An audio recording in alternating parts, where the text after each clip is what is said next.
This is Dale Lawrence, and thanks for listening. In this episode, we're going to discuss how investigators process a crime scene. We will go over the do's and don'ts of crime scene investigation. By the end of the podcast, you should have a better understanding on how crimes are solved. So tune in, and thanks again.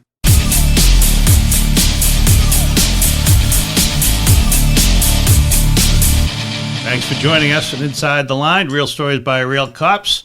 You can join us at InsideTheLine.org or realstoriesbyrealcops@gmail.com. You can reach out to us, tell us what you like, tell us what you don't like, or give us a topic or send us a news item, whatever you want to do. Also, if you like the podcast, please share it. I'm Dave Rattigan. With me, Dale Lawrence, retired police officer. And we're going to talk about we're going to start with one of our favorite topics, which is that everybody thinks they could do a cop's job and they know how to do the cop's job better. Say that 10 more times and people still won't figure that one out. No, better than the cop can. Everybody can figure out because we all watch TV. And one thing we've all learned from TV is that there are many, many ways to set up a crime scene. When a crime occurs, if you're a Law and Order fan, you approach the crime scene one way. And if you're a CSI fan, you do it in another way. And if you're in Hawaii Five-0, I'm not really sure how they do it, but it's anybody can do a crime scene. It's pretty simple. Am I right about that? Oh, not even close, Dave. That's why we have From Precision to Blunders as part of the title this week. But before we get into it, I got a quick question for you.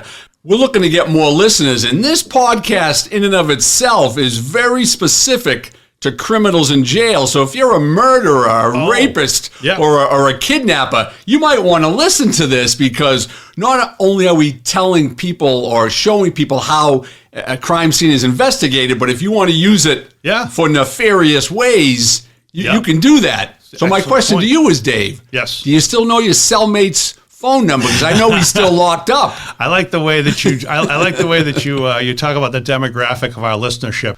If you're a criminal, if you're contemplating, they're an untapped market for podcasts. I think they get the time. They get nothing but time. I just did a radio interview with somebody who did college radio with me when I did college radio at the same time, and she talked about getting calls from prisoners. She goes, you get all the calls from Salem jail. And I'm like, I never get calls from Salem jail. That's funny. But they must have snuck a phone in. Well, here's the thing. I think they liked your voice, and my voice they didn't care about. Oh, they weren't going to tell me they were in jail. Maybe who knows? You know what I'm saying? I hear you, Dave. Or maybe the people in jail were listening to my show and said, they just turned it off. We're just hoping he gets picked up someday so he can be our bunk buddy. Here's bunk buddy Dave. I'd be an excellent bunk buddy, except for the snoring. All right, so let's talk about this. We gotta. So if I want to, so you're saying this: if I am plotting a crime, I should keep these things in mind. What we're going to talk about today, a criminal could use them. They could use the steps that law enforcement uses to unravel a crime. Yeah, crime scene investigations. Okay, plotting a perfect crime, as you know, is a fascination for me. I've been working on it for a long time. I'm thrown off by the hidden cameras and the DNA investigation. There's a lot out there nowadays. There's a lot of stuff, a lot of technology, a lot of things that you may not know about that assist criminal investigators. But before we get into that, I'll tell you what else is hard. It's really tough to find yourself a decent icicle that could be used to kill somebody. I've been looking for one for years. Well, it is the middle of winter here in the Northeast, so just stand by. One will pop right down for you, I'm sure. So let's start with it. Let's start with the initial steps. Depends on what literature you might read, but most people will say there's 7 initial steps. But I want to give you just kind of a crime scene 101 version of the steps. The first thing a police officer would do, the first responding officer would be initially responsible for the crime scene. What they do is they're going to establish a crime scene area or perimeter, and that's when you see the yellow crime scene tape. Mm-hmm. So you go there and you determine, let's say you have a body found on the side of the road, you would probably walk out about maybe 100 feet in that perimeter and try to set up your crime scene. You don't want to make it too close, because if the crime scene is a lot larger than you initially think, you're going to contaminate the crime scene. And the second thing is you want to definitely secure the area. No people in, no people out, because you don't want to mess up any evidence. And what most crime scene officers in charge of a crime scene, they'll have a log, and whoever comes into the crime scene, whether it be not a news reporter, but another police officer or a detective or a forensic person, you want everyone's name there, because if they find DNA on the scene, those would be exclusionary DNA, right? So if you're the chief of police and you go into a crime scene and your DNA's there, you're not a suspect because you were on scene as an official. So now I've got an idea for my perfect crime. First, I go to college and I study biology. Yeah. Then I get a job at the crime lab. There you go. All right. I got no, it's not a funny case, but there was a case that I'm aware of where the crime scene perimeter was set up. It was around 2 a.m. There was a young individual who was hit in the head by a blunt object. He was killed. Ooh. And there was a large crime scene. His body had already been taken from the scene, but the criminal investigations hadn't arrived yet. So Is that unusual? What's that? The body's been removed? Well, they actually thought they could save him because he wasn't deceased. Okay, so this is somebody that they brought to the hospital. Yeah, you're not going to sit there and have him die. If he's already deceased, then you may leave the body. But if there's a possibility that he may survive or she may survive, you're going to bring him to the hospital. Then you secure the crime scene. Okay. So they had the crime scene somewhat secured. It was around 2 a.m, and they had an officer supposed to be in charge of the crime scene, but he went into his cruiser and fell asleep. And then a local individual from the neighborhood walked his dog and trampled over the crime scene and screwed up a little bit of the evidence. They still had the crime was on videotape and they identified the person. But if that wasn't the case, then there was some blood evidence, there was some hair evidence, there was some clothing evidence, and it would have been contaminated by that individual and his dog who walked through the crime scene because the police officer was asleep. Oh, man. So it could have gone really bad. It didn't go bad in that case, but for the officer it went bad. I think he got himself for 2 or 3 weeks suspension. Yeah, I bet he did. I hope he took care of his sleep problem.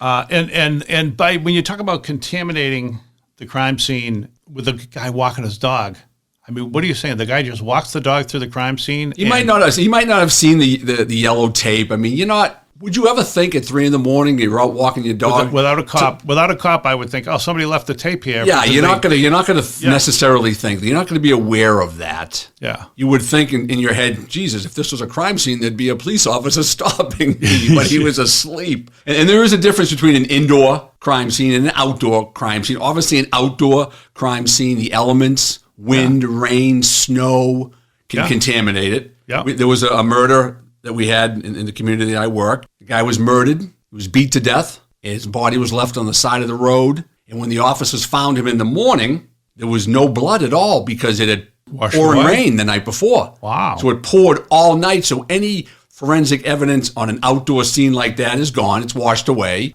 They didn't initially know it was a murder because all it was a man that had fallen on his face. So they thought he had just fallen on his face, but he had been beaten to death. That's wild. So if you're planning to kill your wife, let's say outdoors during a torrential rainstorm. Perfect. Here's a story, and I know this is just going to screw us up, but I love this one because I've read it more than once in police notes. Snow falling, fluffy snow is falling outside, and somebody decides to break in, and some cop follows the footprints in the snow.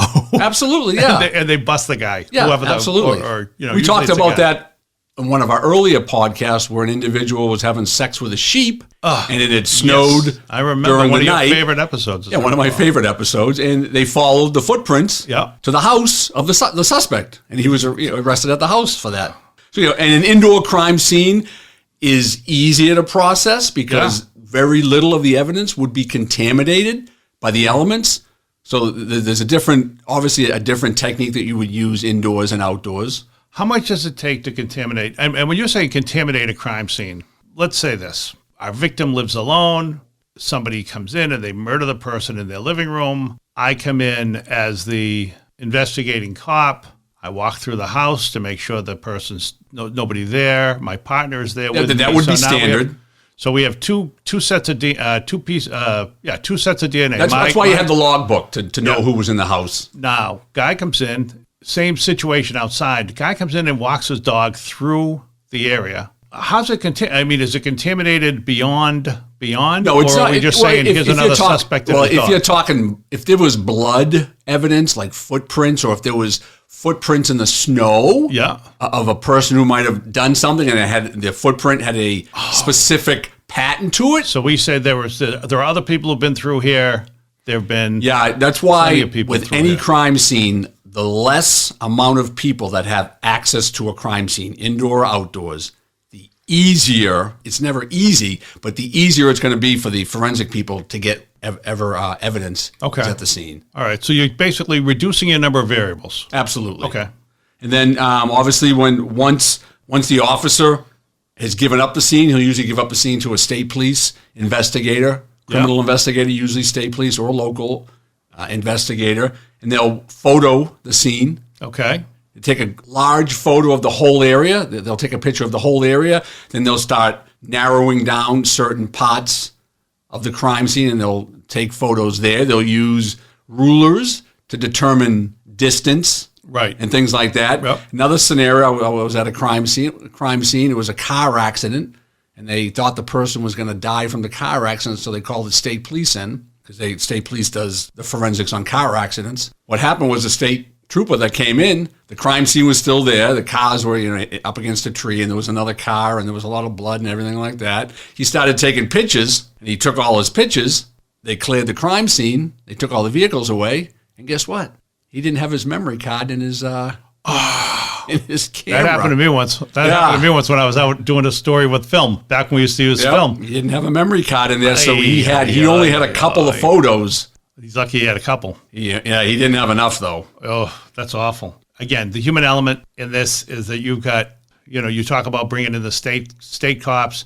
I think even within a department, you've also probably got to be dealing with, let's say you're the young cop. Who secures it? Is it first cop in the scene? The first 1 or 2 cops in the scene will secure it. So you're a young cop. You're secure in the scene. You're very competent.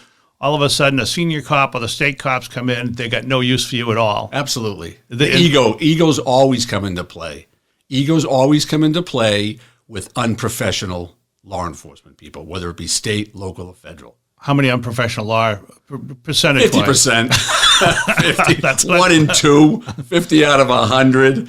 Yeah, there's not a lot of tension, but I have definitely seen tension on crime scenes. You see it often with the bank robberies when the FBI comes in. Okay, why is that? The FBI. Just look what they're doing, right? They're a highly arrogant group of individuals who think they know everything. Okay. I mean, they know a lot about bank robberies, but when they come into your town, they don't know your town. They don't know your people. They don't know people on the street. They don't know certain variables that are relevant to and they don't. Yeah, this is the thing that and they're too arrogant to even ask. They just tell. They don't ask. They tell.